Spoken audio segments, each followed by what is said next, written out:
good afternoon.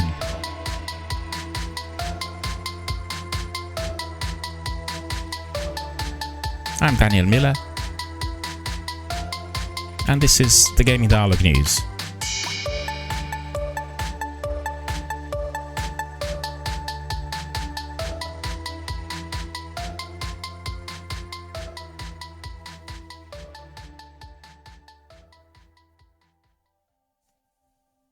A warm welcome to all of our friends, fans, community members, participants and viewers worldwide watching us on different platforms. Thank you for joining us, and this is the gaming news bulletin for the 1st of May of 2024. And thank you for joining us, and thank you for sending us the messages which I have been receiving ever since we relaunched the channel and all of our activities here.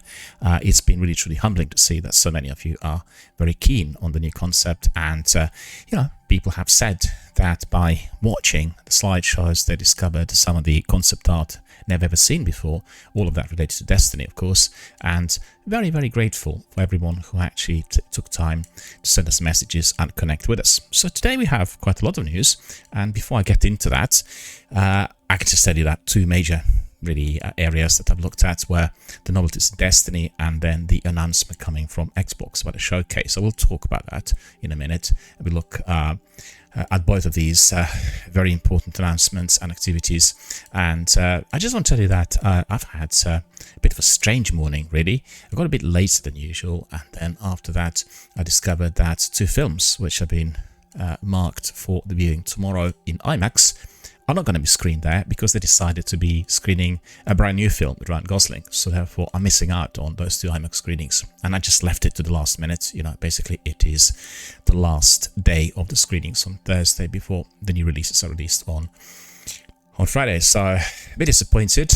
I've not seen Dune number 2, the second installment, because I was away and ill and everything else, and also Civil War, the film which has attracted quite a lot of attention. So that was really earmarked for tomorrow, and it's just really strange that they keep changing in Cineworld, sometimes the programming schedule and everything, and that seems to be happening. So it looks like I'm going to be shopping around other cinemas to catch up with those two films, if possible, to be seen in IMAX. I'm not 100% sure whether I will have to resort to giving them a miss and then waiting for them to reappear, or I'll just go to standard screens and then watch them. I like watching films in IMAX because they provide you with this very different type of experience. It's fully atmospheric, it's fully immersive, and any blockbuster and even some of these standard features will be given a completely different dimension. So it's incredibly important that if I really want to be watching them, I sort of catch them quite early. But at the end of the day, that's not always possible, and as you'd understand, there's been a lot of work put into the podcast and the gaming news, so it just really did take a bit of time, and therefore, it looks like I'm missing out on these, so a bit disappointing. What can I tell you? Some of those things happen, and I kind of try to catch up with all the new releases in Cineworld. I have the unlimited pass, and therefore don't have to pay for every single screening, which makes it really easier to watch as many flicks as possible. Also, it's valid countrywide, so I can go to any cinema in Britain and Ireland at any time. And I've been to Edinburgh, Glasgow, Bristol, Southampton, Birmingham, Liverpool, the list just goes on, and just went to Cineworld, used my unlimited pass and accessed all the screens whenever I wanted, which is really, really useful. And I have to say that generally, when it comes to film viewing, my overall film buff experience had been revolutionized ever since the passes were introduced, and for about 10 years it was just Cineworld that were able to offer that sort of discount and the subscription access to the screens. But in recent years we also had Odeon Screen joining the force, and a few other ones with perhaps somewhat different systems to which you can access their screenings. In some instances it's not always a subscription which is allowing you free access, but maybe sometimes discounted tickets or special rewards or particular screenings, etc., etc. So we're coming back to that. Really glad to see that our repertory cinemas have come back in full force, because I had been very concerned that certainly about 20 years ago it looked like they were all falling into the abyss, and the usual triple bills and double bills were fading, and there was no interest for them, and It just seemed everything was literally on a slippery slope. That's changed tremendously, and so pleased to see that even Cineworld, the company that provides us with the unlimited pass, is now offering seasonal content. And I talked to them about this about 12-13 years ago, indicating that this basically is the best way forward for them in order to attract lots of viewers who perhaps would not go and see the recent releases, but would like to be reminded of the golden oldies or the films that they watched 10-15 years ago. And that is definitely coming to fruition today. So it's taken them like 12 years to listen to my comments, views and discussions, and it was just like literally, you know, no-brainer. Anybody who goes to cinema on a regular basis could simply tell you that everyone likes to revisit some of those great films they watched over the years, and if they can get the license for the screening, and particularly today where the print's not being distributed anymore on 35mm but being delivered in a digital format, it makes it really very easy for that to be arranged. So pleased to see that they had a big action season of late, with loads of films from the 90s and 80s, you know, Arnie and Sly and all the other characters. And then at the moment we are going to be watching Danny Boyle's season, the director of Trainspotting, and a few other very big flicks which were doing. Slumdog Millionaire, for instance, one of those that did very well commercially as well, and I quite look forward to that. There are some films I've not seen of his, and generally I'm not that keen on the director, I've got to admit, but there are always interesting parts in his films which I thoroughly enjoy, so recommend that season, which is going to be screening Cineworld to everyone. Anyway, that's all about cinema. You know, I write about cinema and have been involved with cinema viewing and cinema buffing and cinephilia for very, very many years, and I run also another entity called Film Dialogue, which is also on Twitter, Facebook and blog and all other hubs. So if you want to join, if you want to be a member of that community as well, just step in, give us your views, opinions, comments and everything else, send us some of the tweets and just connect with others. I have about 5,000 people who are reading those tweets on a regular basis, and the backbone of my Film Dialogue is basically on Twitter, and Twitter connects many people from the industry, and that's like people in the know, people working at the prestigious institutions, in order to communicate about film viewing, about cinemas, about repertory programming, as well as their own issues and own developments within the industry at any given moment in time. And it's very easy to ask questions because, you know, even for instance, to give an example, if you know people from the video game industry, you know the director of Destiny, or let's say Neil Druckmann, who is the head of Naughty Dog, you will find that sometimes even the most prominent people who are working on such projects do not have many followers. They're not known, you know, of the game, but people do not recognize the name of the director or maybe an actor who had participated in the creation of the title. The difference obviously emerges if you are watching the actors who already had been in television series or blockbuster films, and then those people will be receiving a lot of attention. So basically what I'm trying to say is, if you come across any of those guys who work so hard to create wonderful video games and they're not well known, just make sure you hit that follow and make sure you give them some credit and recognition, which they will truly be appreciating. And coming back to my point about Twitter, you come across lots of people who are running certain institutions and they're not really very well known as far as the wider public is concerned, but you can always ask them questions. You know, if you want to ask questions about British Film Institute or BAFTA or you know, anything else linked to video or gaming industry, you can always approach them with ease. So the Twitter platform is, in my opinion, by far still the best, irrespective of the controversies and everything else that we heard over the years. So that certainly is something I would be recommending to everyone. Right, so my day started out late, which is not something I like, and I guess was delayed somewhat when going to bed yesterday, as I wanted to finish off my Baldur's Gate 3 trial, and that came to me on PlayStation Plus Premium. So I have got to tell you that because of that, I experienced a difficulty in the game, like a first big hurdle with combat that you get right at the beginning, and it's very difficult. I didn't quite know what to do, how to defeat the enemies and how to engage with the bosses and the trouble that was coming my way. 3 characters, and I got killed every single time.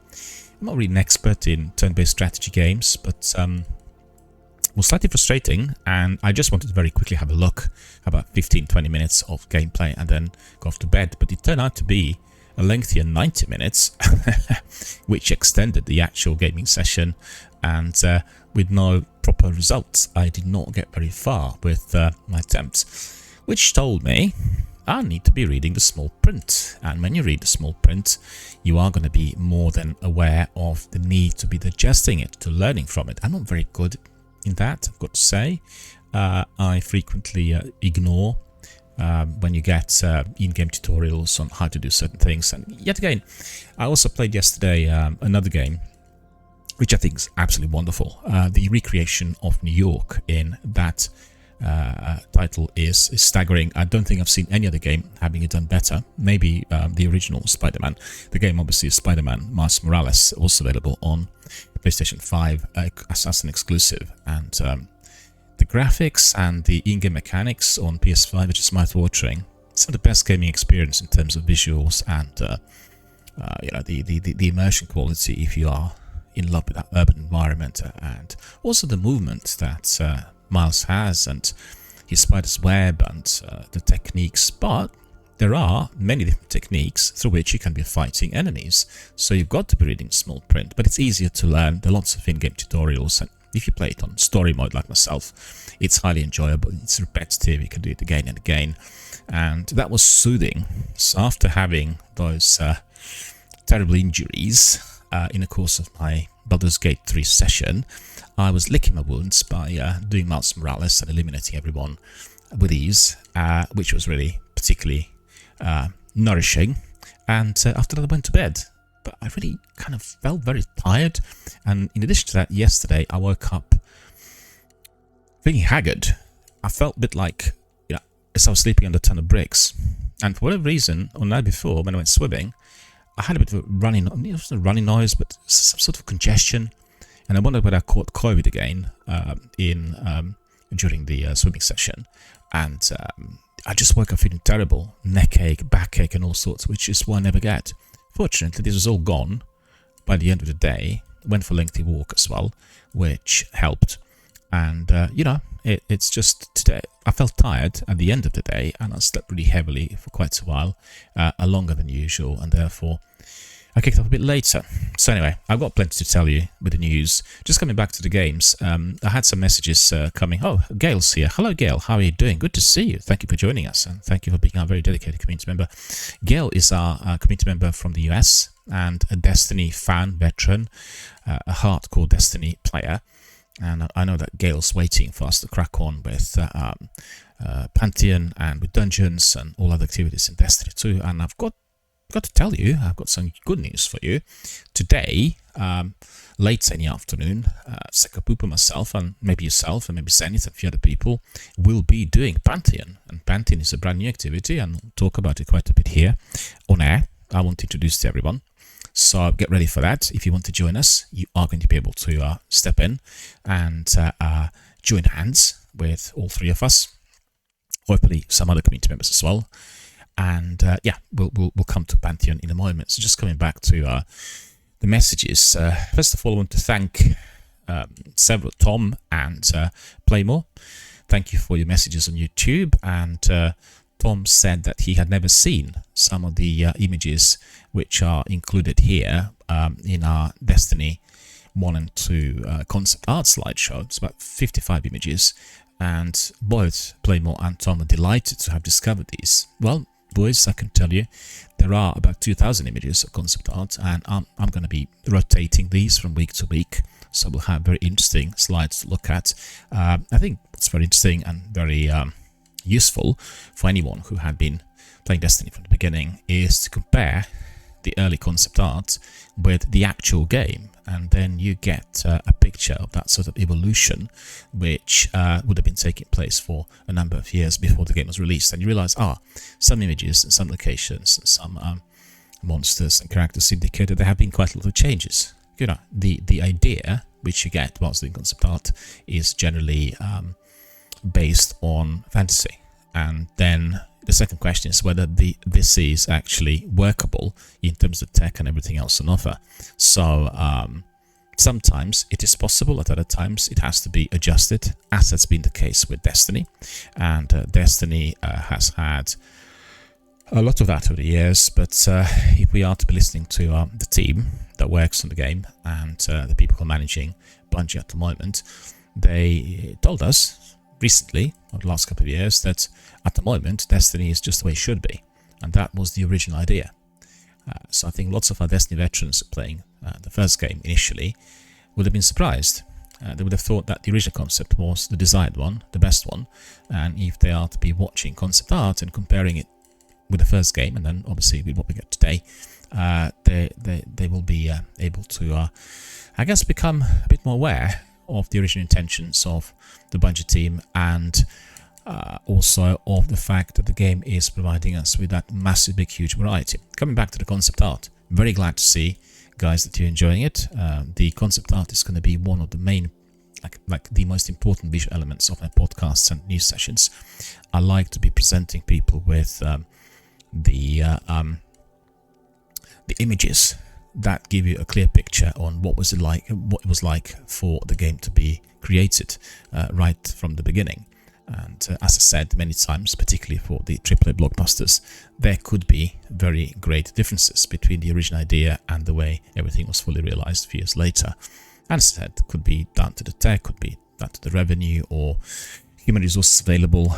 Sometimes it's the question of whether the in-game activity will merge with the environment, whether that will all work, particularly in the multiplayer. The list just goes on and on.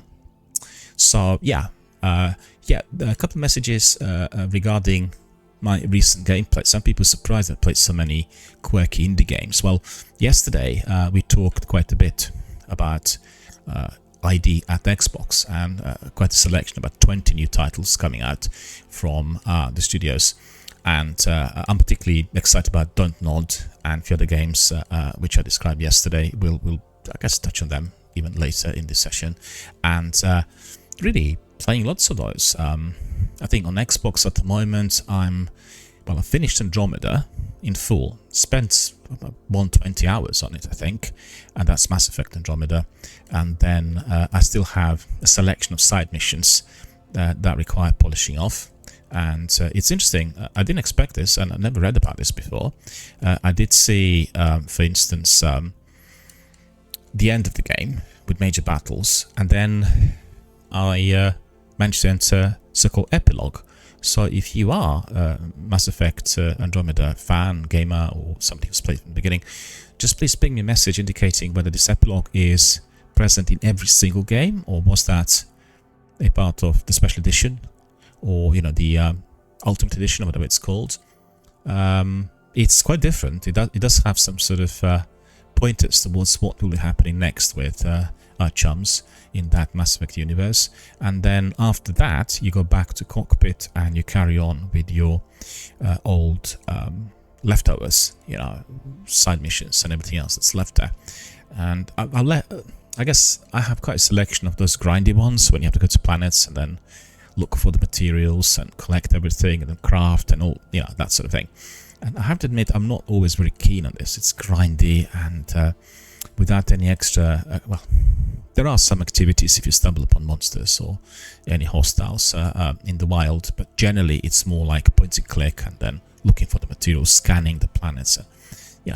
After 2,000 planets, you get a bit tired, as you could understand. Anyway, that is the way to play these games. Starfield is the same, and all the big Bethesda games.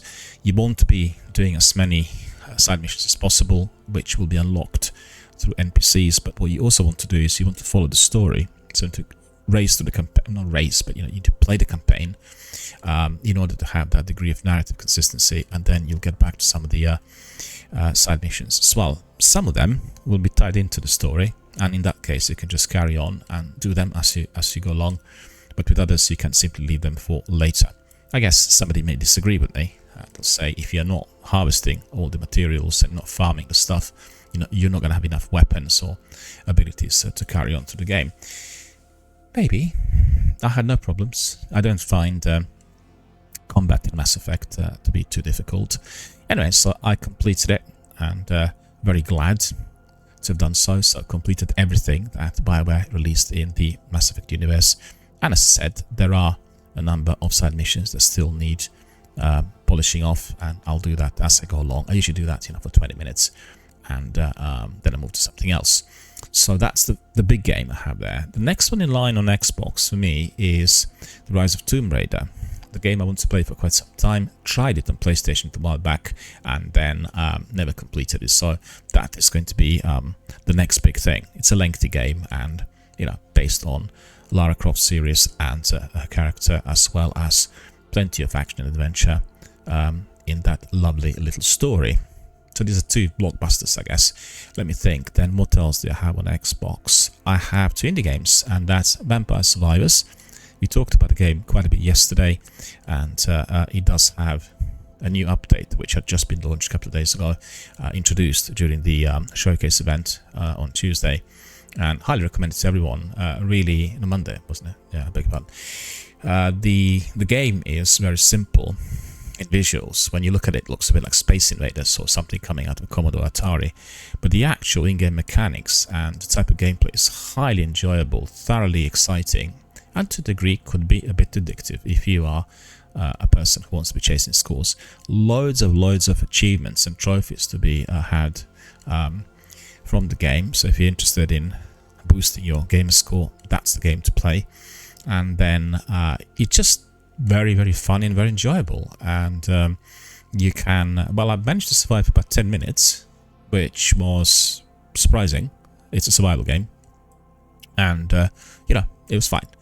So I'll get back to it on a regular basis for 10-15 minutes every single day, and then move on to something else. So that is the indie game that I'm hammering at the moment. And the other one is, let me think what it is, Pikuniku.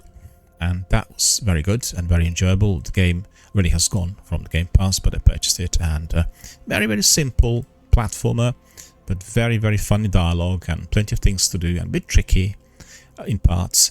And then there was something else, let me think. Harold Halibut. I just watched the IGN review on the game, and I have to say the game is incredible. It's highly captivating visually. Its animations resemble Wallace and Gromit, and you have lots of characters you can talk to. They must have been working on the real life figures made of clay, or made and then animated and then digitalized in a similar fashion to what the creators of Stellar Blade did with Monsters. And I have to say, when I do it like that, it's a lot more expensive, definitely, seriously more time consuming, but the result is absolutely astonishing, and that is what you definitely want to be seeing always. And that is what's been achieved with a game which has a very good story. You sort of depart from Earth after a nuclear disaster or some sort of Armageddon, and you end up on a planet where you have to be living under the surface of water in some sort of weird ocean, and you live in a major, I don't know, it's a civilian military base where you're being bossed about. You need to be doing all kinds of things, because this guy is he's like a handyman, and he's being asked to do lots of different things, which perhaps he doesn't really want to be doing. But it's very, very good story, very engaging, visually beautiful, and just loving it. And I'll carry on playing it. The thing is, they had like a weird update the other day emerging, and then my Xbox didn't want to complete, so I have to wait until, for whatever reason, that update is fully done and dusted, and I'll carry on. So these are the three. And on PlayStation, like I said, I'm doing Spider-Man Miles Morales. I'm doing Baldur's Gate 3, actually almost finished the trial. And then what else do I have there? Death Stranding, the Director's Cut. I played Death Stranding before, but this Director's Cut is something else. It's Hideo Kojima's masterpiece, and I really want to get my teeth into this. Played a bit of it the other day, and gave you a few screenshots as well on my Twitter, so if you're interested, just head there and make sure you get fully involved. And then, let me see, what is the other thing that we have there? Well, those two games, and the next big one I'll play on PlayStation 5, which has been very, very highly rated and hugely sort of acclaimed worldwide, is of course Ghost of Tsushima. And Ghost of Tsushima is a game that is visually beautiful, bringing you back to the ancient Japan with samurais and legends and myths and everything, which is always exciting. Supernatural world, ghosts, you name it. In addition to that, visually it's sort of similar to Wulong and the games of that type, and absolutely tip-top. I played a bit of it a little while back before the game was released, and this was at one of the game conferences. I can't remember what it was called now. It's not Game Informer conference. Gamescom, one of those Gamescom. And they were promoting the game before it actually got released, and it was just really terrific. Loads of people tried it and were very excited about its release. So for me, with my new PlayStation 5 and with my subscription to PS Plus Premium, I'm getting easy access, free access to all these games. And in addition to that, they have a section that allows you to be trying out the blockbuster titles. The only thing with the trials is they're very short, 2 hours for a game like Baldur's Gate is just less than scratching the surface, and Cyberpunk as well. And I think they probably need to extend a bit more of that in order to attract a greater number of participants. It can be frustrating. Like, for instance, I didn't manage to master my activities and my kind of combat skills with my character in the third installment of the trilogy, and then the game was over. So ideally, this would have to draw you into the purchase of the game, but the game is extremely expensive. So, I'm not a multimillionaire to be able to afford every game that comes out, and don't have, as yet, the codes from the publisher either. And if the game right at the beginning becomes very tricky and you become a bit frustrated, this could be seriously off-putting, even if you were prepared to be investing in that kind of AAA blockbuster. So keep this in mind if you're doing these trials. Just do them nicely and slowly and without any major expectations. I guess that's the way it is. I do appreciate having access, but it does vary. If you are playing a smaller game that doesn't have that kind of prelude and the number of insurmountable difficulties, then it's fine. 2 hours will give you a very, very good flavor. In fact, this is what I do on Xbox when I go through cloud and all other streaming aspects of the platform, as well as on PlayStation, and then you try it on the streaming side. And then if you like the game, if it sort of grabs you, you download it and you play it. So it's a fantastic way through which you can be experiencing a new title or maybe a game you never heard of, and then you start playing it. And that's the benefit of this streaming platform. So, right, so that's basically the resume. Resume. I can't even pronounce things today. You remember yesterday with that character definition, I sort of tried to pronounce it 25 times. Eventually, I became very good at it. But I can't even remember now what it was. I just listened to it, was double checking how well my sessions recorded, and I just hit the button, and this weird name popped up, and it's just absolutely hilarious. I actually laughed at myself. I thought it was very, very funny, and hopefully you find it as entertaining. So basically, like I said, 2 films to be seen: Civil War and Dune, and maybe a few other ones which are to be coming our way next week. I've not really looked at the list in depth, but I've seen that lots of films from last week are carrying on, so I'll be able to catch up with everything hopefully during the weekend. And Danny Boyle's season kicking off, as I said, at Cineworld. So let's just crack on with the news, shall we? Let's see what we've got there. That's the news for, what's today? Wednesday, 1st of May. Well, happy Workers' Day, everyone, if you're celebrating it. And 2 big bits of news, or things which are on the wire today, are linked to Destiny and also to the announcement coming from Xbox yesterday about the big showcase event, which is their major once-a-year delivery, in which you'll hear all about their new titles, products, and everything that's presently in development, or the games which are imminently to be released. So really look forward to that. But as we are watching these wonderful Destiny slides, we'll crack on with the brand new stuff that came our way yesterday. And a couple of messages last night from our community asking me, do you want to crack on with Pantheon?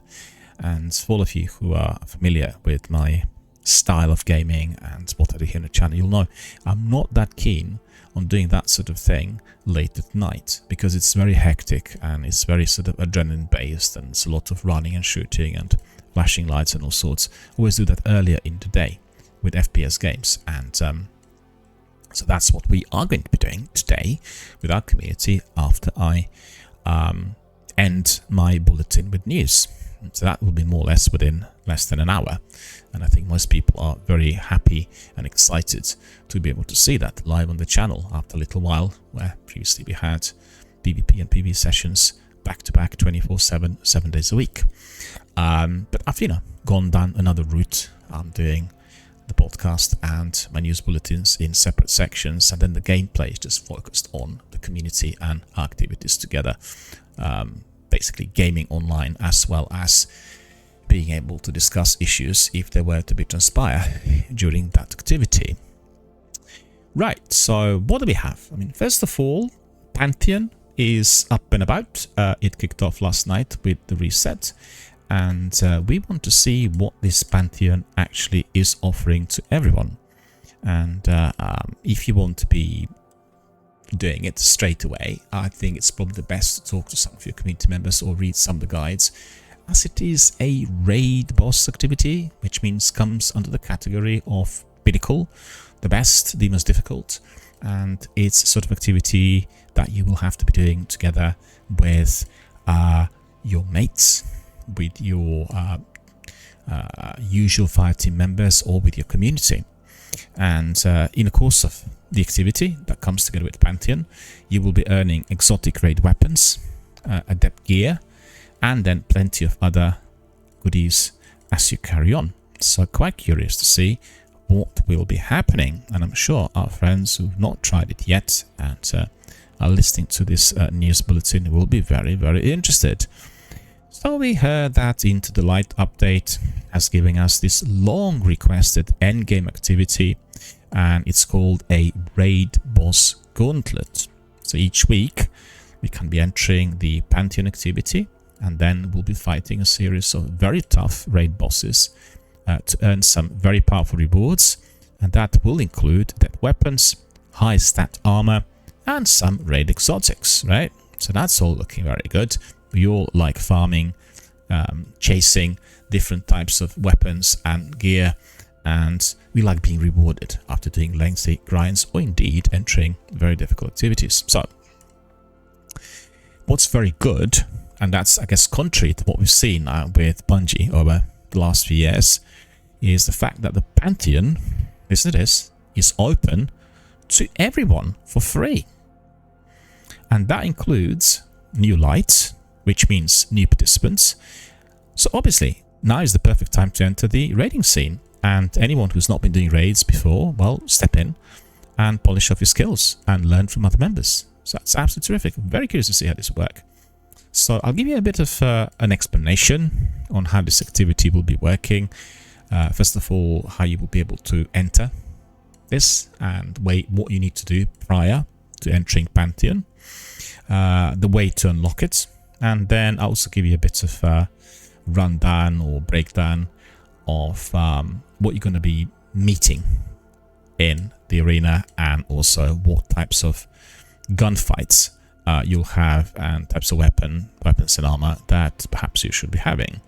So first of all, Pantheon is a raid boss gauntlet, and I guess it's very important for everyone to remember it's offered on a short kind of time limiting duration length. How to put it? It's offered for a short period of time.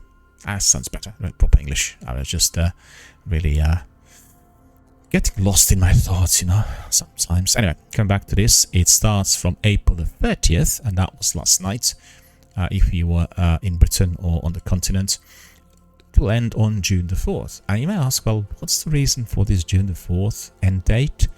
Well, that is the date where the next DLC, The Final Shape, is going to be released. So that is exactly what we are highly anticipating.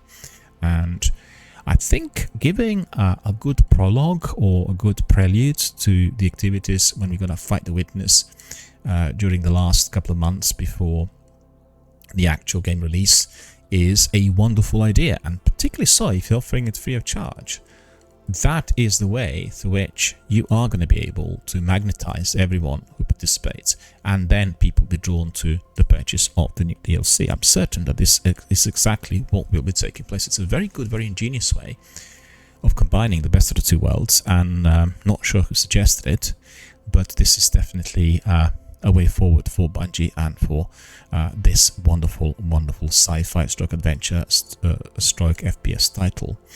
And the first thing you need to do is you need to go to Hall of Champions, right? And then once you get there, you need to speak to Lord Shaxx.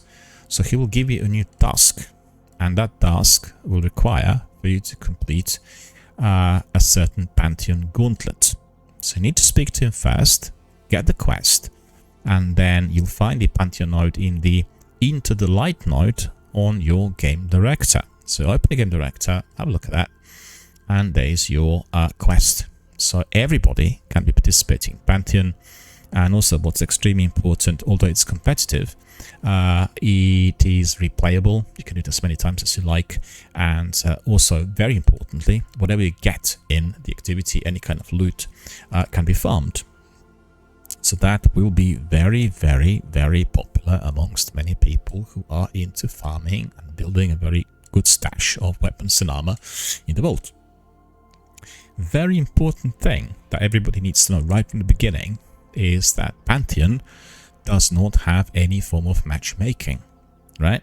So it's similar to what you had on the higher difficulty levels with many activities in Destiny of late, for which you were alone, and then you would have to be bringing in your community members, your mates, your friends, your relatives, your dads, mums, brothers and sisters, or schoolmates, work colleagues, or anyone in order to support your effort. So you will need to think about that before entering. Doing it by yourself is clearly and plainly insane. You're not going to be able to succeed.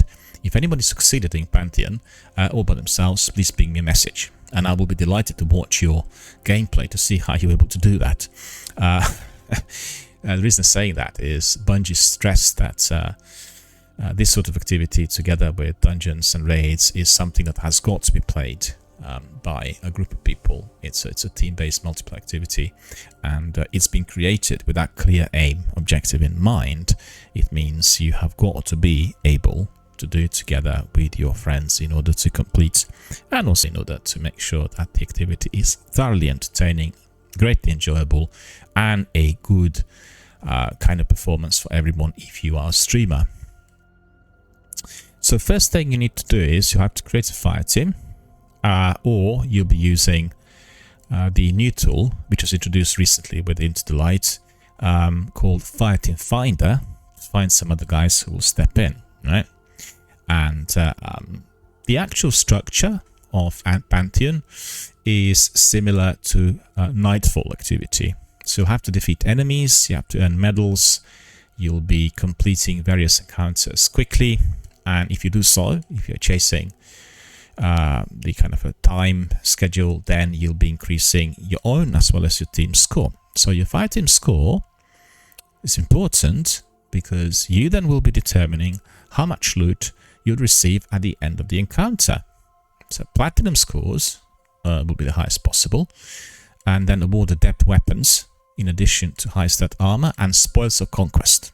So complete everything, and then you will be able to claim a raid exotic from the Archite 9940, right? So very important. You have to be always striving towards the best results, strive towards excellence, and then you are going to be able to collect all of that.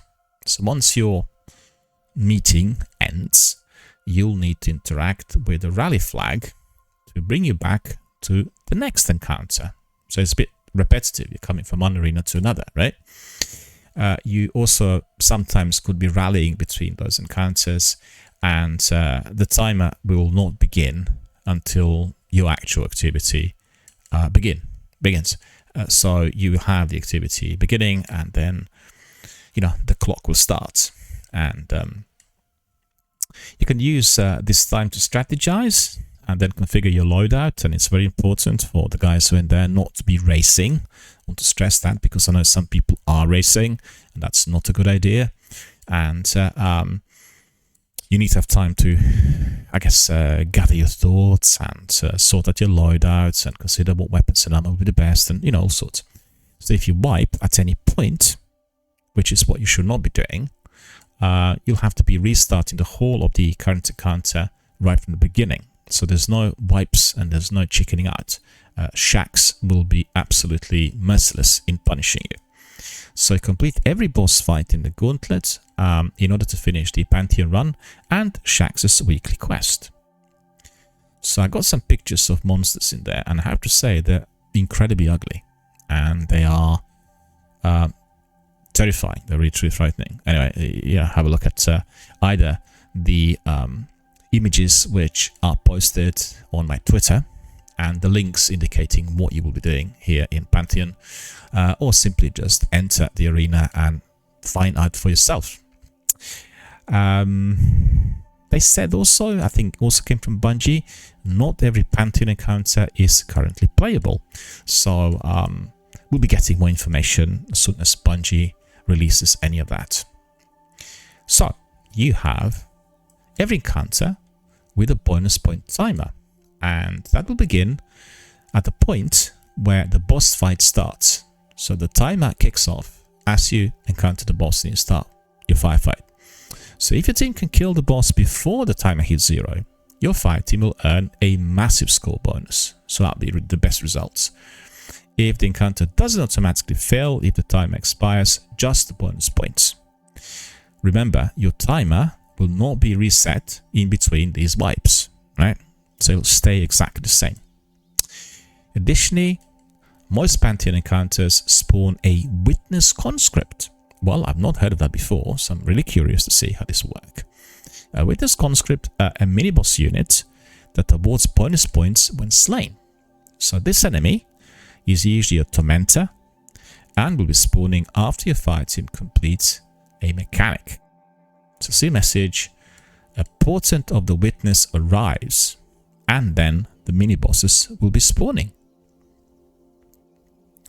So the encounter will be Atrax, Swan, Caretaker, Explicator, and Golgoroth. My goodness. So who's what? Atrax, 1.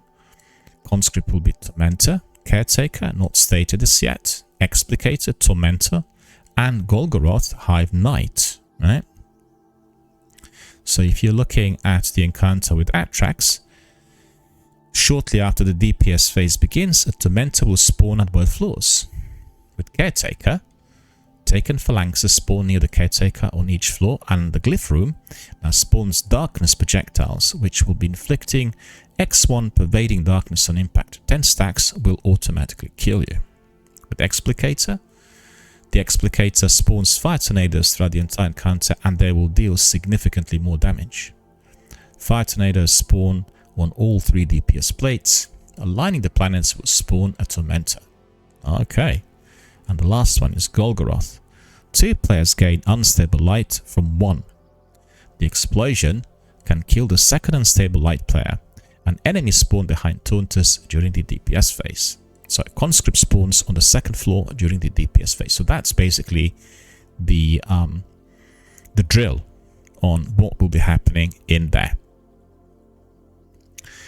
So you might be asking, well, we're going to be hitting all these dreadful enemies. There'll be Witness Conscripts and all sorts, and then eventually, after these lengthy grinds and terrible battles, what are going to be our rewards?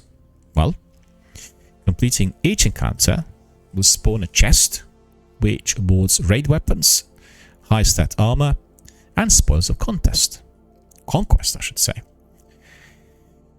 Your rewards are determined by your fireteam score, so remember that. It's the joint effort of the whole unit, which you will be accumulating as you eliminate enemies and then by earning medals. The same medals you see in Nightfalls and Strikes are also in Pantheon, so it's exactly the same. So definitely make sure you're focusing on landing multi-kills and picking up orbs. So make sure you enable these modifiers that will give you this ability to have as many orbs as possible. So that's very important. Orbs will recharge your health, of course. A platinum score is needed to earn adept weapons. So here we have a suggestion coming from the community and from The Gamer, the online magazine that writes about video games. They say it's a tip for you. If you can beat the encounter within the time limit and then kill every conscript that spawns, you should easily hit the platinum score threshold rather quickly. Well, Sekapupu, if you're listening, make sure you do exactly that. It's a tip. So, beat the encounter within the time limit, kill every conscript that spawns, and then you'll get the platinum. I know Sekapupu likes that, you know.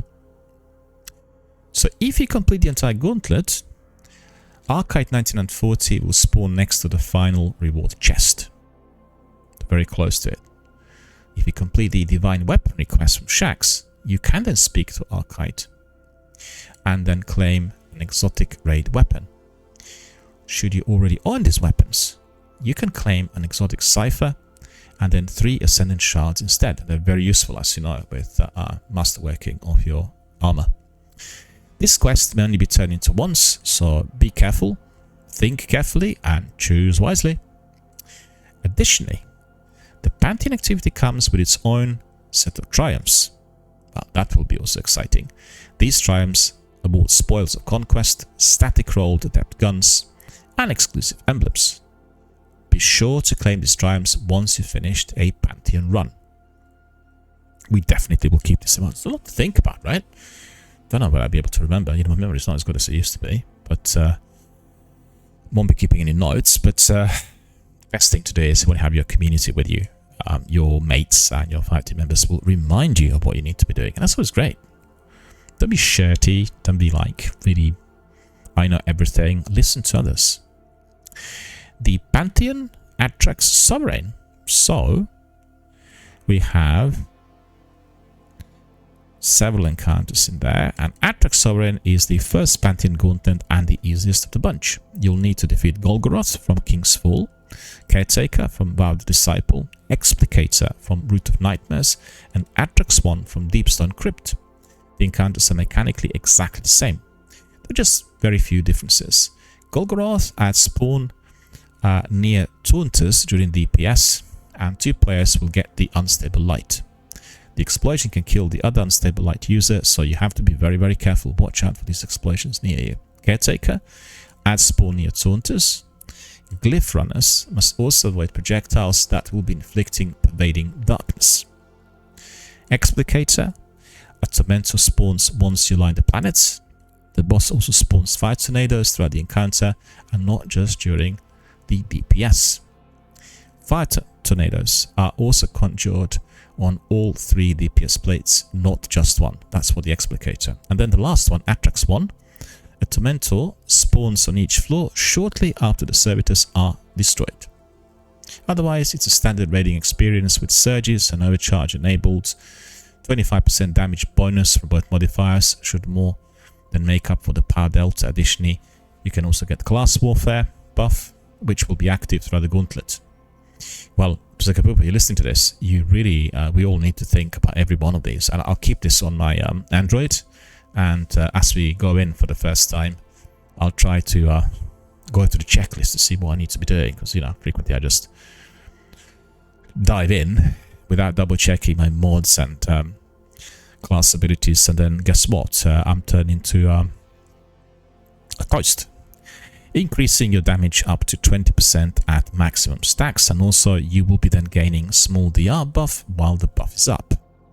Another tip from The Gamer. They tell us that class warfare stacks with empowered buffs, surge mods, and weapon perks. Well, class warfare stacks, you gotta do that. You need to level them up with empowered buffs, surge mods, and weapon perks.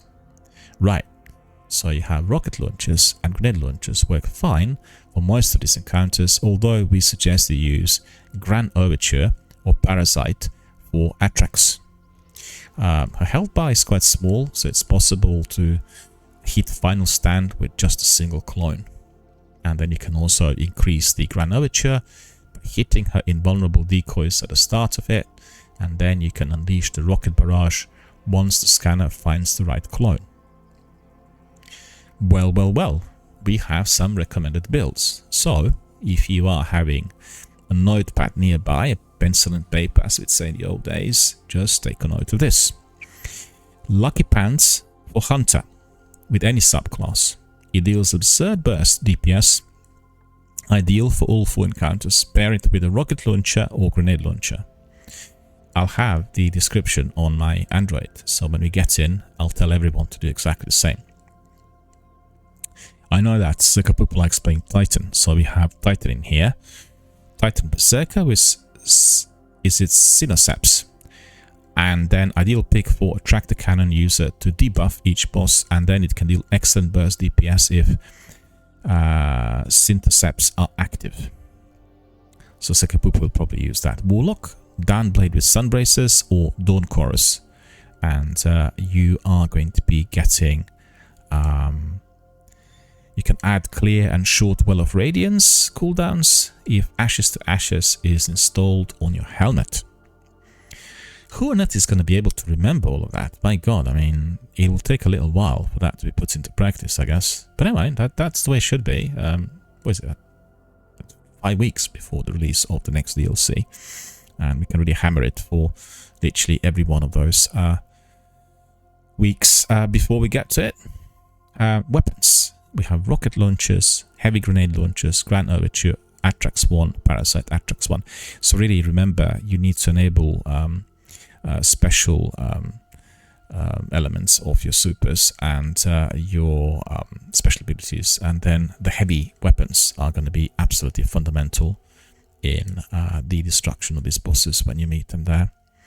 So there are some questions in there, frequently asked questions. The gamer community has written them, and they are really very, very punchy, clear-cut and concise and very interactive for us to come in and ask for the questions, I guess.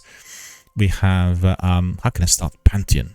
Well, you have to go first of all to talk to Lord Shaxx, and he is in the Hall of Champions, and then you'll pick up the quest, and then you'll be launching the activity from Into the Light node on the Director. So don't try to play Pantheon at the tower or on the moon, or you go to Helm, anywhere else. Now go to Into the Light.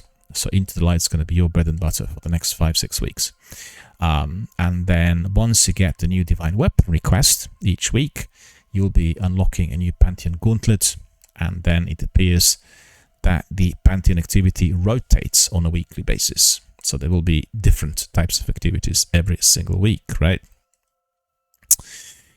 The question, and I think mentioned that earlier, does Pantheon have matchmaking? No, of course. This activity had been created in order for fire teams to be built, and it is one of those pinnacle multiplayer activities in Destiny. You have got to have your own team, and you've got to build your own team. You can use the Fire Team Finder. I guess this is almost like an ad for the new add-on tool that's been given to us in the last couple of months, and you need to basically find the people who are going to be doing it together with you. And you have got to be able to do it in a team up to 6 members who are then participating. Raids are balanced around 6 players, so be sure to get a full fire team before you start. But we are going to be able to get that many people for our first encounters, but we'll see. Sukapoop and maybe a couple of other veterans, if they step in, will do the job, and that will be fine. Do I need to own any DLC to play Pantheon? No. So that's the very best part of it all. It is absolutely free for everyone, and you do not need to own any DLC to participate in the Pantheon Gauntlet. Actually, I have got something to say to everyone about this. I played initially Destiny on PlayStation, so my Destiny the Collection and Destiny 2, they had everything. And then we had Beyond Light, which was launched on Xbox Game Pass. And Bungie and Microsoft said every expansion that is going to be released from now on will be fully part and parcel of the Game Pass access. And I thought, fine, there's no need to be buying it double for PlayStation and for Xbox. So I carried on playing Beyond Light on Xbox Game Pass. Comes the end of the year, of the first year of the DLC being present on the platform, Destiny and Beyond Light disappear from the Game Pass. So I don't know what happened in the meantime, but the deal that was proposed, or the idea of attracting greater interest or whatever, as Beyond Light was used also for the promotion of the new Xbox console, which was Series X and S next gen, as Halo Infinite failed to be launched on that specific date. Suddenly everything disappeared. So I got really frazzled. Suddenly I couldn't play anymore Beyond Light, as I didn't have any access. And I thought, well, a bit tricky. I'm not going to be buying now content for PlayStation or Xbox, particularly in view of the fact that my streams were done on PlayStation rather than Xbox, in view of all the multitude of technical issues that Xbox has with direct streams to Twitch and YouTube, audio problems, etc. So I purchased all of that content for Xbox, as I'm in possession of Xbox. At the time, was in possession of Xbox Series S, next gen console, absolutely terrific in every way, and you know, everything super duper. So on PlayStation, which I use for the streams, I do not have the full content. I still need to buy Lightfall and some of the legacy bits. So I don't know. I mean, it's very good that Into the Light works freely.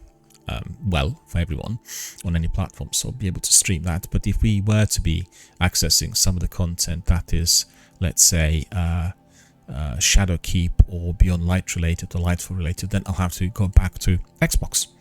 Nevertheless, there are so many activities in Destiny 2. We can migrate from one console to the other, and although we'll have some problems with audio on Xbox, we can still do some streams if it is a game-based activity with our veterans and our friends, and you know, we'll see how it goes. So I just want to say, when you're watching the stream later, you'll see that it's not fully completed. The actual arena doesn't have all the content, but that's to do with the fact that everything linked to Destiny 2 is, for me, on the Xbox. Okay, so the question that I read out earlier was, do I need to own any DLC to play Pantheon? The answer is absolutely not. You can just simply step in, talk to Lord Shaxx, collect the quest, and then crack on. And that's exactly what we are going to be doing. Are there any checkpoints in Pantheon? Yeah, there are checkpoints between encounters. You do not need to be completing the entire gauntlet in one sitting. And what happens if you wipe during a Pantheon run? Well, first of all, you are going to be restarting the current encounter. And if you do not fail the Pantheon run, although the timer will not reset if you wipe, which can prevent you and your team from reaching that wonderful, very important, fully desired platinum score. So remember, a bit like speedruns in some sections of the game, wipes in here in Pantheon are best avoided, but they will not be breaking a Pantheon run. So, can you farm at all if you are doing Pantheon? The answer to that is yes, you can.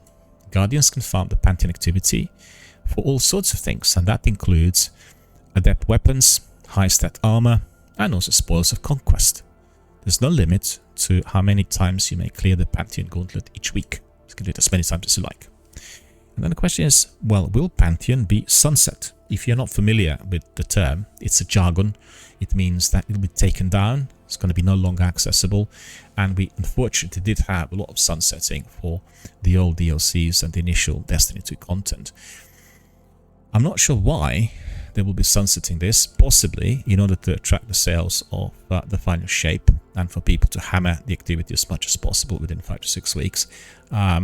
Because they did say in the past, sunsetting is no longer going to be an issue, and they will be delivering the game in a new format through episodes. So I really want to see how this would work. It's a significantly different alteration to what we experienced in this Destiny universe within the last 10 years, and you know, we'll basically see what the new format will bring us and how and whether we are going to be able to follow it.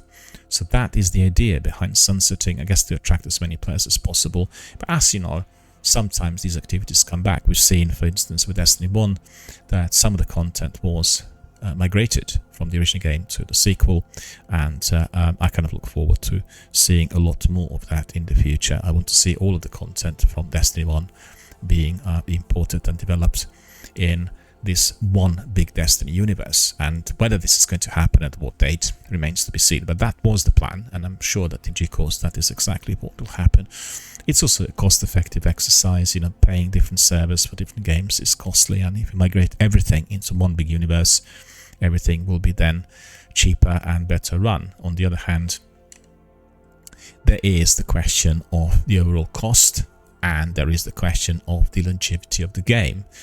So there are lots of things to consider, but I'm quite certain that that's the future. And ever since they talked about Pantheon and the final shape with the last presentation and the things we've seen recently coming out of Bungie, I did see a lot of discussion on Twitter, in particular some on Reddit, indicating that Destiny 3 is being currently made. But that's absolutely untrue.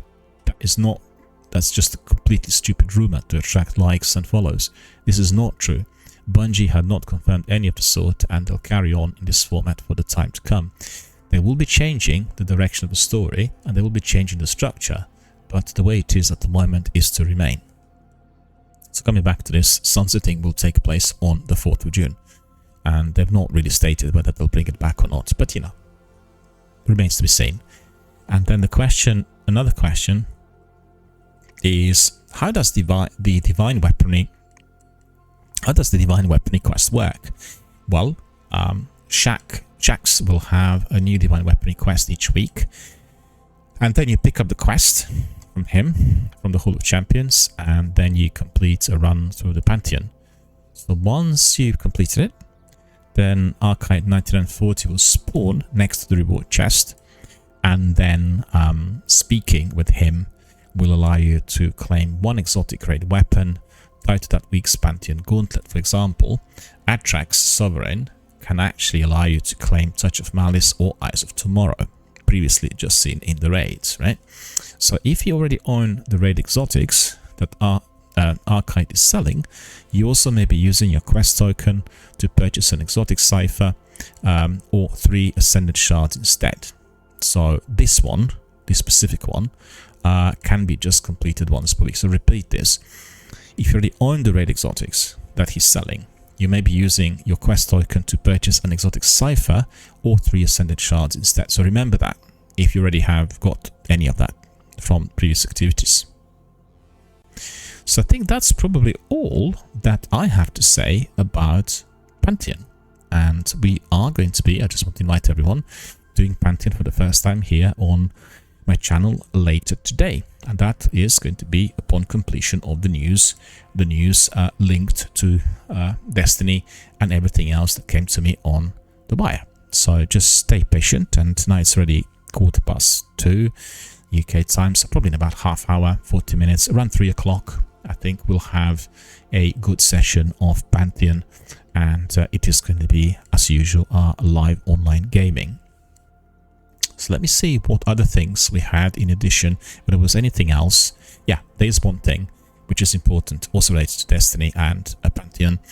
They're running at the moment so-called the Pantheon Creator Challenge. So who are these creators? Basically streamers, right? And Sweet Cycle and GSX Clyde will be raiding, and they will be doing things together. So you can access their website through, I should say, their streaming platform, Twitch. And this is all beginning already.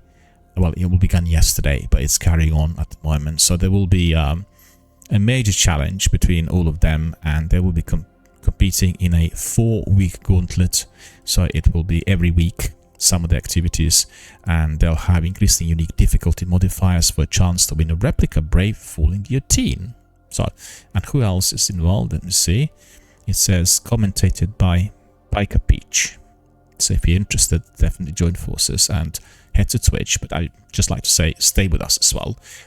This challenge is directly sponsored and supported by Bungie, so it's linked directly to their activities. Let me just double check something. Bear with me a second.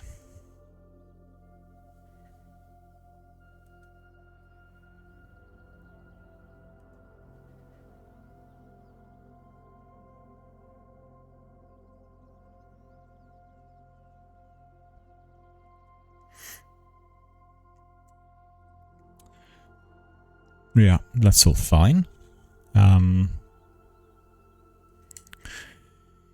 Just a couple of messages coming in. I apologize for this short break. One of the messages saying, when are you going to be streaming Pantheon? Well, thanks, Jenny, for that. Jenny is one of our regulars who watches our Twitch streams and also some of our playback on YouTube. In about 40 minutes, around 3 o'clock. I can't tell you exactly the time because the way I'm running the sessions at the moment is combining podcasting with news sessions, news bulletins, and then the third section is live online gameplay. So it's a new structure. I need to really familiarize myself with the whole thing, and we'll have a very clear-cut schedule in due course. But it'll take me a few weeks before I get to grips with the whole thing.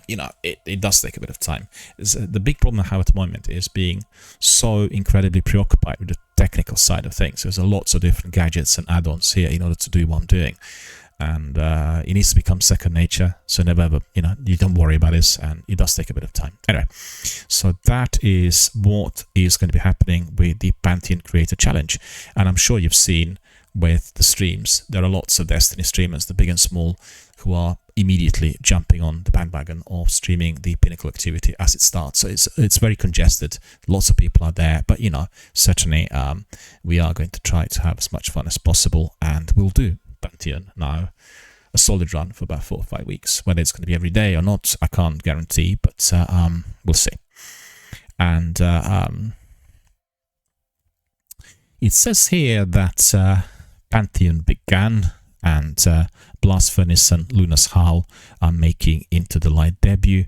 And they said here with the Destiny 2 reset, which happened yesterday, you get NFD Corrupted, PvP Iron Banner Tribute Clash and Showdown, Raid Garden of Salvation, Dungeon is Spy of the Watcher, Mission is Presage, and bonus is Gambit Rank. So all of that is taking place this week with the weekly reset, but I think everybody will be more interested in Pantheon more than anything else. Okay, told you all about this.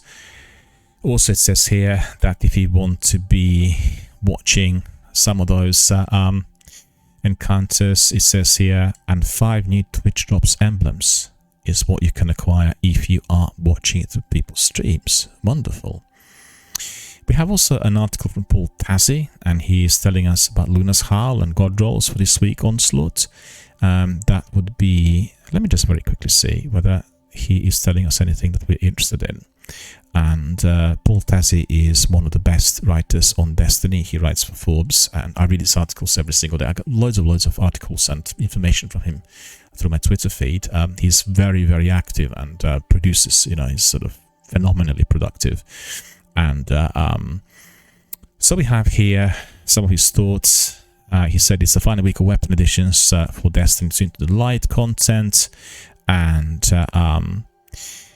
one where the time gating of the weapons was shrunk down into 3 weeks rather than ending just a week or two before the final shape. So the last 2 weapons alive, Blast Furnace from the Black Armory era and Luna's Howl, which is basically an OG Crucible God, and they're utterly transformed for their return. So you got the details in here. Blast Furnace, God Rolls, Kinetic Tremors, Firefly, Keep Away, Rapid Hit or Kill Clip, Zen Moment or Head Seeker, Rapid Hit, Shoot to Loot Firefly, Kinetic Tremors, One for All. All of these things are basically the God Roll for this weapon, Blast Furnace that is, and then you have also God Roll for Luna's Howl, and that is Heal Clip, Incandescent, you have Heal Clip, Kill Clip, then you have Eye of the Storm or Slide Shot, which is also a Magnificent Howl, and then you have Eye of the Storm, Eye of the Storm or Slide Shot, Precision Instrument, Substance, and Incandescent. So that is really what you can be enabling. So that's his recommendations. I think I'll keep this article. Anyway, if you're interested, if you want to get the God Roll, head to my Twitter. His article is posted right at the top, and you can take a note of the recommendations, and that's the recommendations coming from Paul Tassi of the Forbes for Luna's Howl God Rolls, and that is your solar hand cannon, and the other is for Blast Furnace God Rolls, and that's Kinetic Pulse Rifle. So all looking very, very good, I must admit, and definitely very good recommendations. Thanks very much to Paul for giving it all away for free to us all. We always appreciate his advice. Anyway, right, so that's all about Destiny for today. No more words about Destiny on the news bulletin, but the next big thing is Xbox, and that is Xbox Games Showcase, which is going to be followed by Direct Air, what's it called? Redacted Direct, right? Redacted Direct, which they announced yesterday, and basically it will air on June the 9th. So that's still a few weeks away, and they're saying we need to mark our calendars, and they will be having a big showcase event. I'm not sure whether you were watching it last year. They had several sections. One was exclusively dedicated to Xbox, and then the other was delivering information from Bethesda on Starfield, and it incorporated various games coming from Ubisoft and Remedy Studios and various other big studios that indeed are fully involved with Xbox platform and the Game Pass, and a different format. And I think the showcase of the last year made it impossible for E3 and other big events to be run, as it would be attracting a huge number of participants and viewers worldwide. So you've heard that, for instance, BlizzCon had been cancelled for this year for the first time in a long while, and then E3 is no longer going to be run. Just remember, a few years back, E3 was the big thing, and I guess all the studios and all the big trillion-dollar corporations, they've gone down the route of wanting to be owners of their own thing and no longer sharing the access to the information or indeed the promotional material through the kind of third-party providers. So that's been a major change. Anyway, coming back to this, when is the Game Showcase going to be? It's on June the 9th, and that will be starting at 10 a.m. Pacific, 1 p.m. Eastern, or 6 o'clock p.m. British Summer Time. So remember that. That is 10 o'clock a.m. Pacific, 1 p.m. Eastern, and then 6 p.m. British Summer Time. So that's in plain English, 6 p.m. UK time, 7 p.m. European time, or the time on the continent. So they had last year a double feature. Like I said, there was a big showcase and a Starfield Direct, which I really enjoyed. It was one of the best presentations I've seen in a long while. And then immediately in the course of this year, following the showcase, they'll be airing a special deep dive into the next installment of a beloved franchise. And they said this is going to be a surprise, so they keep it under wraps, and they call it Redacted Direct. So it's like a black stripe left, which is preventing you from reading the title. Avowed may be the title. It's just my suspicion. They really talked about the title quite a bit, and it's one of those biggest RPGs to come out of the studio. So let's see whether that is likely to materialize or not. But I had no indication coming from anywhere on what title may be taking part in that showcase. And then we have they said that it's the first time after the acquisition of Activision and Blizzard and Bethesda and all other studios, so all of them will be fully integrated without doing the separate presentations. I have to say it's a bit difficult to envisage, compared to how things went in the past when you got all of them doing the presentations, because inevitably these studios will compete against one another with the interest generated for each one of the games. So I'm curious to see how long the union, the new entity, will last. And then they said, in addition to those big studios, they'll have presentations to titles from our third-party partners. And there are quite a few, as you know. Ubisoft being one of the biggest ones. One of those trailers I really liked last year that really grabbed me was Star Wars Outlaws. And I'm really having huge anticipation and a lot of expectation about the game. Really curious to see how it will come out, and liked everything about it. What was presented both by the showcase as well as Ubisoft at a later date. So really, Ubisoft's certainly one of my favorite publishing stroke development studios. They had so many great titles over the years: Assassin's Creed, Splinter Cell, Far Cry, you name it. Just the list goes on and on and on.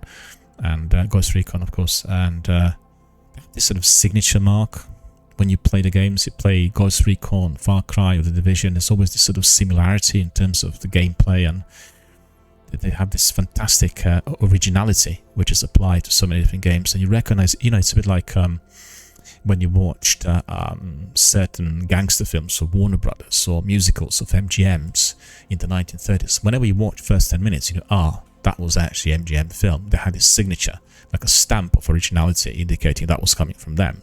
And that's exactly the same thing with Ubisoft. It's really, you could say maybe the same thing by BioWare, Bethesda, but I think they diversified compared to Ubisoft. Ubisoft's got this thing from the beginning, which is always evolving, and I really like that. Without getting into politics of the company, I've had lots of stories recently, but it's of no interest to myself personally. I'm interested in the delivery of the product and the quality of these games which they're offering, and they have consistently lived up to the potential, even with the games which were sort of like Phoenix Rising was the game that I did not spot at an early stage. I just loved it, and came to us on both PlayStation and Xbox. It's just a wonderful game, and there's so many different things to do, and a wonderful environment, great animation, excellent gameplay, humorous, you name it. Anyway, so that's all about the presentation, and they said that June 9th, double feature broadcast will kick off a week's worth of coverage, and that will be through various Xbox outlets. That's on Xbox Wire and the official Xbox podcast, and obviously Xbox podcast you should listen to every single week. That's the best gaming podcast on the planet. I always enjoy listening to it because they talk not just about Xbox games, but everything else linked to various entities in the gaming industry. They always talk about the games they play. They provide you with their personalized experiences and views, and it's just a fantastic guide to everything that's happening out there. Really miss Major Nelson, I have to say. Larry Hryb. I read a couple of postings on Twitter from him today. I do not know as to why he departed so unexpectedly and so suddenly from Xbox and Microsoft. I couldn't work out whether it's something to do with his health or whether it's to do with his own voluntary departure, or maybe it's something else, or something else was brewing under the surface.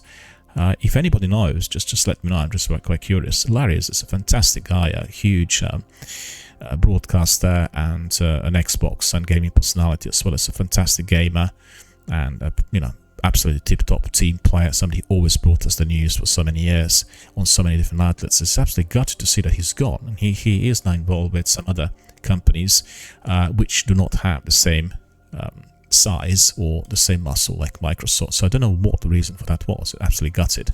But the new people are equally interesting. They just bring youth, compared to wisdom and experience that Larry had. And maybe that's the change of direction for Microsoft. Maybe they want to introduce younger people in order to attract great audiences to entertain the Game Pass on PC or some of the titles which are prepared, because the games are for different age groups, and there are games out there that will be suited for children or for the youngsters, and etc., and also others perhaps with a more mature content or some sort of narrative or in-game activity that requires a life experience. And I miss Larry. That's the bottom line. Anyway, Xbox will host a premiere viewing event in Los Angeles and Xbox Fan Fest, and they're already giving away tickets. You just can enter sweepstakes. You don't have to purchase them, and it's going to be very difficult to get these tickets. They're always very well attended events, and this is very good news. Look forward to that date. So we said on the 4th of June, we have the release of the Final Shape. On the 9th of June, we have this major showcase event coming from Xbox. Well, that's really amazing. That is something that I really look forward to. That's going to be a very good beginning of the month. You have several postings on my Twitter with news related to the showcase, and you can certainly get a bit more information there. IGN article is quite lengthy, and let me just see very quickly. They are also elaborating on what is to expect, and they said Tomb Raider Brothers and more. And they said first up on May the 2nd. Oh, hang on a minute, I got it wrong. They said that first of all, Microsoft announced a whole lot of games that will be coming to Game Pass in May 2024. So that's published by IGN, and I guess it is verified. So the highlights include Little Kitty Big City, which is a delightful little game, Tomb Raider Definitive Edition, which you all probably already played, and then Brothers: A Tale of Two Sons. That's probably the remastered edition, the new one. Or is it remade? Brothers: A Tale of Two Sons is just a fantastic game. It's a co-op game, and everyone needs to play it. So once it pops up, make sure that you are picking it up and doing as soon as possible, as soon as it appears on the Xbox's gaming platform. So on the May the 2nd, you have Tomb Raider Definitive Edition, and that's across the board, cloud, console, and PC. Crystal Dynamics Action Adventure is returning to Game Pass on the studio, as the studio works on a brand new game in the series, and that is, there's more information to come about that in the near future. So then you have on the 7th of May, Koina 2, Broom, and that will be again cloud, console, and PC. And it's not really surprising that they relaunched Koina 1 on the Game Pass in view of this release. So if you've not played the game, this is a terrific point-and-click adventure that takes place in 1970s Canada. You're a detective investigating weird activities and ongoings, and just make sure that you are trying it. A very, very good game, also accessible on PlayStation. So this is going to be released on May the 7th. Then you have on May the 9th Little Kitty Big Cloud, and that is a day one release. It's a brand new game, launched directly into the Game Pass. It's an open world playground, and you basically are a cat, and you're trying to find your way back home. I watched some trailers on the Xbox channel the other day, and that is the game I want to play. It is really hilarious. It's like a cat that's lost in a big city, wants to find his way back home. And I'm just really curious to see how they would do it. It looked very funny, had really good dialogue, and the cat was meeting all kinds of hoods and unfriendlies everywhere in the trailers. And then you have Brothers: A Tale of Two Sons, and that's the old version apparently. And it returns to Game Pass on May the 14th. So that's great. Really loved the game. Don't know whether you played it, but it's just really one of those games that fills you with, warmth, with brotherly love, with togetherness, with bonding, with everything that family should have. So make sure that you are watching it, and make sure that you are trying it when it comes to the Game Pass on May the 14th. Then we have the Wave 1 lineup, and that is what I already told you about. And then the big one, they've not mentioned here on the IGN, is Senua's Saga Hellblade 2. Coming back to the games I played recently, I completed Hellblade: Senua's Sacrifice in full, which is a terrific game, and certainly for me, as a senior mental health professional, this game is fundamentally important for anyone who wants to find out what it's like to have mental illness. The game is basically a visualization of someone's psychosis, and whatever happens in there is based on how psychosis is experienced by a female protagonist, and it's incredible. I did have a bit of a problem towards the end. It just ended abruptly, and it didn't quite work out, the whole thing. I expected that she would just wake up, at the end, and we would see that actually this was a psychosis, but it left us as the viewers and the participants a bit open-ended. Nevertheless, it's a minor, I guess, personal preference more than anything else. It's a fantastic game. Highly recommend to everyone. And the sequel, the next installment in the saga, is coming out on when?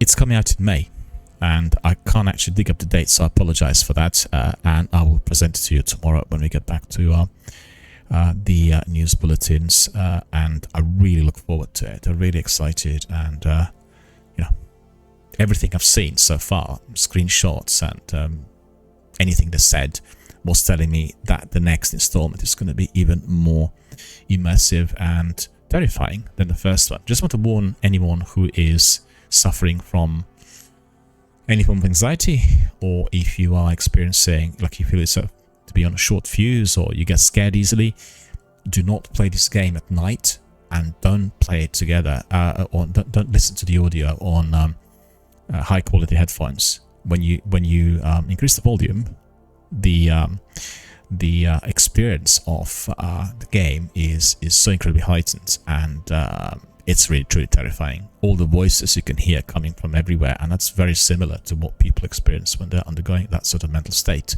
And particularly at times when she enters combat, it is very, very frightening, and certainly a game that excels in every compartment.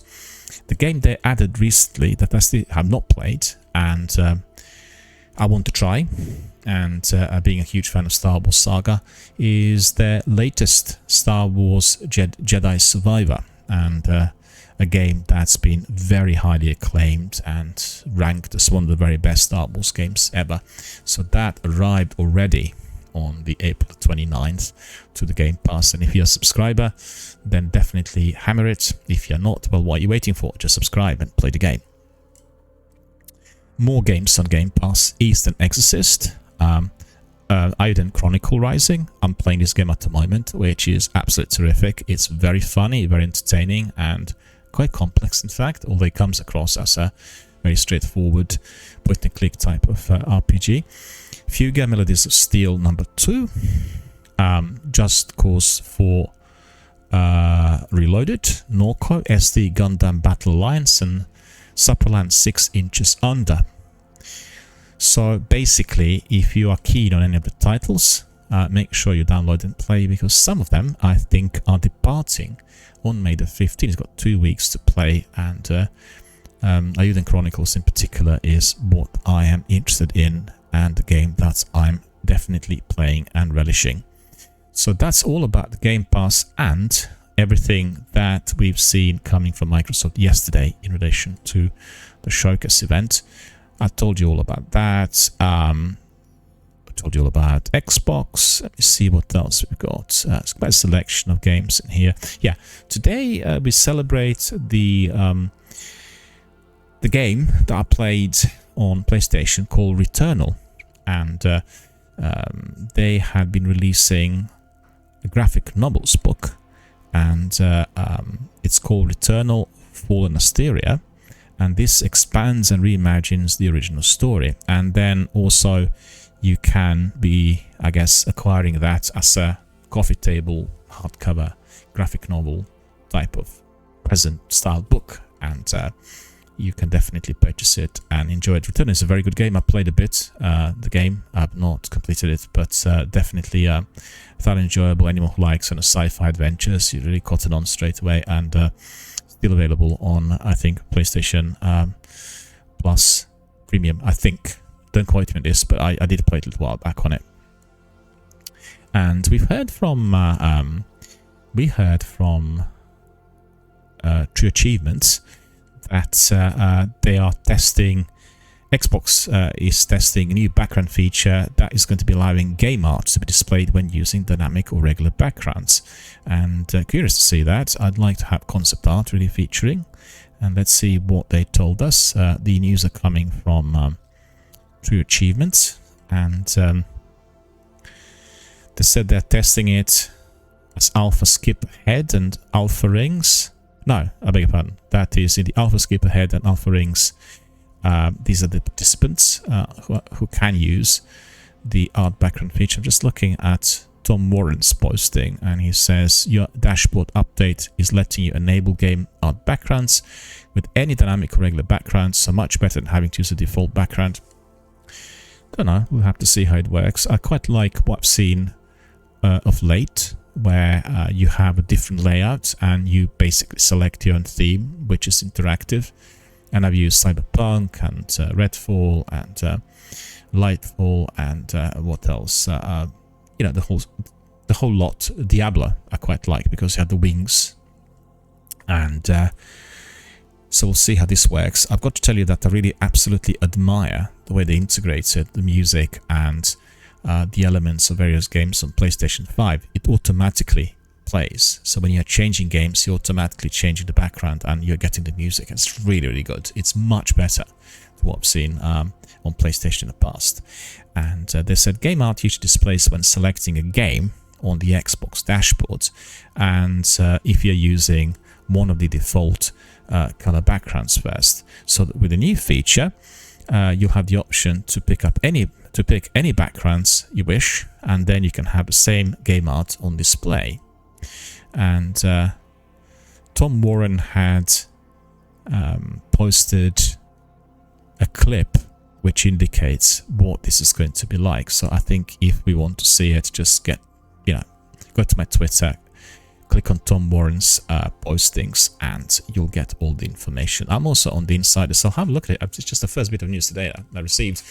Also on the Insiders, quite curious to see what this looks like in practice, and well, I guess we'll see.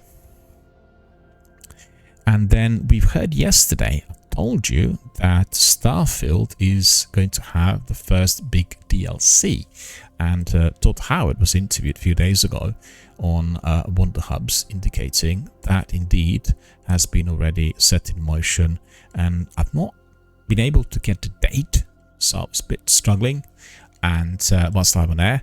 But today I had some information from Insider Gaming indicating that it will be in the autumn of 2024, or as they say it in the US, the fall. Let me see. Taking a lot longer than expected, and yeah, that's right. It's been confirmed yesterday on the podcast, which is through the Kind of Funny Gamecast. And Kind of Funny is a very good podcast on gaming. I listen to it on the regular basis. Frequently I go for my lengthy nightly walks. I listen to Xbox podcast or Kind of Funny, and Unlocked as well. Highly recommend that one as well, with Ron McCaffrey and the IGN team. There's 3 different ones, represent kind of different angles and present you with a wealth of news and information what's happening out there. So we've heard from Kind of Funny that 2024, well, in the fall of 2024, or I should say in the autumn of 2024, we are getting that Starfield DLC. Very excited about it. I played Starfield for about 120, 130 hours, and I want to see extra content. I want to carry on loads of side missions that I've not completed, and I had struggled with flight sequences and aerial battles. I think I probably did not customize my ship properly, so the ship is quite clunky, quite old and remote, and can't really swing around too well in order to combat. And I'm stuck on the very last mission of the game. I have to defeat the enemy. So if you have any tips on how to do that, or what to do in order to complete, ping me a message. And also Todd Howard in that podcast said that any future Fallout games will be exclusively based and taking place in the US. So there were some suggestions that perhaps they'll go to other countries. We've heard from Ubisoft that they have various activities in The Division 2, the game we also streamed and played here quite a bit. April the 30th is Battery Park. May the 7th, League challenges will start. May the 7th, May the 14th, that's 2 weeks, Reanimator GE, and then May the 21st to 28th, SHD Exploits GE. So if you are a veteran like Kat, for instance, of The Division, you will be very familiar, and all of that is kicking off in the course of this month. The Division also a great game, and tactical shooter, love it, and played both 1 and 2. The sequel is a lot more advanced, and I think our friends, one of our community members, Matthias from the US, otherwise known as A Dark Haunting, he didn't like the first game, was very disappointed with The Division 1, and he told us as to why. But then the sequel, he thought massively improved the content and provided him and others with a very treasured activity which combines the PvE and PvP, and it's the Dark Sector, isn't it, Matthias? I think it's called the Dark Sector, the section where you combat both the artificially created enemies as well as other people, and he kind of loved it, and I agree. I think these activities have been massively enhanced, and The Division 2 is certainly a game that I always like playing and always like returning back to it. So anyway, these are the activities for The Division 2. We've heard that Ubisoft has announced a later than expected June release date for Assassin's Creed Mirage on iOS devices, and quite curious to see how this would work, and we need to wait and see. Probably some technical problems. Then we have from Don't Nod a very nice message in view of their trailer for Lost Records. I really look forward to that game. I'm a huge fan of Don't Nod, one of my favorite developers, and also massively enjoyed a Life is Strange series. I played them several times, and I think for myself, Before the Storm is the best amongst the, was it 3 or 4? But I also liked the one that they sold off to another development studio with what's it called? the latest one that came out a couple of years ago, also to Xbox. And I loved the design, and I loved the music, and the indie element of American teenagers, people in their early 20s, and the way they connected, and just it's very atmospheric. And as soon as you watch the trailer, you get the feeling, that's very similar to the old Life is Strange series, but with a serious twist. And the twist there is linked to I guess a murder mystery, as we've seen in the trailer. You have all of that being filmed by the protagonist, and then suddenly you can see her in a close-up, and she says, if you get this videotape, then that means that I'm dead. And then she cuts out. So similar to the concepts taken directly from the original, at the time, idea that Blair Witch Project, the film from the 1990s, had introduced. So if you've not watched it, definitely make sure to dig it up. It is the film that had created that type of suspense through a POV perspective, a film that was sold as a documentary and to huge acclaim and huge interest worldwide, when in fact it turned out to be a feature film. So it was like a marketing trick. I mean, obviously they said to everyone this is a feature film, but this game has got the same concept. I'm very curious to see how this would work, and as you know, don't know, absolutely terrific. All right, so let's just see if there's anything else. Today we're celebrating 3 years of Returnal, and therefore we had been recommending that the graphic novel. Wait a minute. Am I wrong to say? No, I'm not wrong to say. For the moment, I thought it was a different game. It is the celebration of their launch 3 years ago today. Yesterday, stand corrected. And really, absolutely wonderful game. Make sure you play it on PlayStation 5. It looks and feels terrific. I think it's still there on PlayStation Plus Extra. And if not, then it's gone. But certainly it is on PlayStation 5, and one way or the other you can access the game and also buy the graphic novel, support the game and the developer. We have just one tiny little bit of news, and that is that Ubisoft is going to be releasing Battlecore Arena, and free-to-play physics-fueled PvP shooter will challenge you to master gravity and outplay components, and you can put it on your wishlist. When is the release date is the question. Let me just have a look. Yeah, I guess you can get it on PC, because that's a PC game, and you can pre-order on Steam and Epic. Have they released the date? No, they've not released the date. It says it's coming soon, so we need to wait and see when the game is going to be coming our way, and that will be, as they said, soon. Is anybody playing Jedi Survivor Star Wars on Xbox? I'm quite curious. It just come out, and I've seen some clips here and pictures, and it looks really mouth-watering. So many battles, a really good story, and they all said it's going to be one of the very best Star Wars games ever, and many people would echo that. I think that's all I have for you today. Amazing. And also, it's been a bit of a lengthier bulletin. I can see that I've been already talking for about 1 hour and 40 minutes, and I did say to Sekapupu that about 2:30 we were going to be doing some Pantheon sessions, and that is going to be following more or less imminently. What is it I wanted to tell you still? Well, that's just probably all for today. All the news, and really remember to join forces with us here through my channel or in my community. If you want to do Pantheon, we are going to be here on standby. Ping us a message, ask us on PlayStation app, or through the same on Xbox or for Xbox, and we'll try to rope in some of our community members to help you out, because really Pantheon is an activity that requires at least 6 people, similar to raids, and we want to be kept happy, satisfied, excited, and abreast of all activities that will come our way from Bungie in the course of the next 6 weeks through Into the Light section, the event which will end on the 4th of June as the new DLC is released. So, thank you very much for watching. Thank you very much for supporting the channel.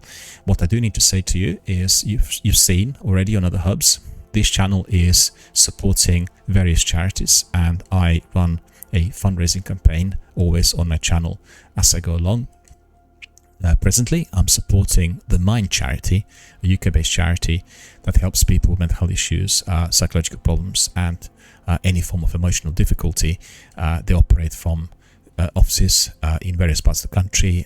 Every town and city will have a branch, and the services are provided by volunteers and by professionals. So if you are experiencing any form of mental health difficulty, make sure you book an appointment. You'll receive a very good assistance and advice, and you will be directed to the right source, or indeed provided with counselling longer term through their staff. I'm supporting the charity because I feel there are so many people who are suffering from emotional pressures, and there's so many issues affecting everyone in our community. And I worked with Mind in the past and had liaised with their actually, I said it wrongly. I liaised with Mind in the course of my professional services when I worked in clinics and residential settings, and I was always fully aware of how tirelessly they worked in order to rebuild and save lives of so many different participants and people who are signed up for the program to which they will commit to a certain number of counselling sessions in order to work on the difficulties. And I really feel that they are one of the charity which is in greatest demand today, which means they need more revenue, more resources in order to provide services to members of our communities. And therefore I'd like to ask everyone in our community who is happy with the channel and everything we do here to donate. And if you're donating, you're becoming an active participant in the process to which you're saving lives. They save lives, you donate, you enable more volunteers and professionals to work for them. Therefore, you are helping those who actually need it the most. People who are vulnerable, people experiencing illness, disease, any form of emotional difficulty. So therefore, I'd ask you to donate. And go to my About page here on Twitch, click on one of the panels. You'll get a link which connects you to Tiltify, and then send some revenue to Mind. Could be as great or small as you wish, and it doesn't really matter. Whatever the revenue is, what does matter is that you contribute and that you donate, and therefore you support the charities. And most importantly, you become an active participant in a process to which you are saving lives. And I can ask you, in fact, is there anything more noble than when you feel that you saved somebody's life? There certainly isn't. So remember that when you are clicking on the panels and donating.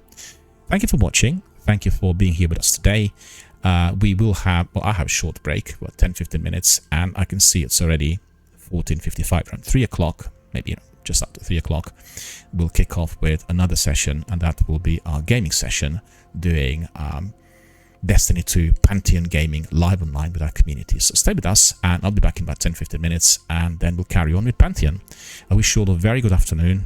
Thank you for watching. See you all soon.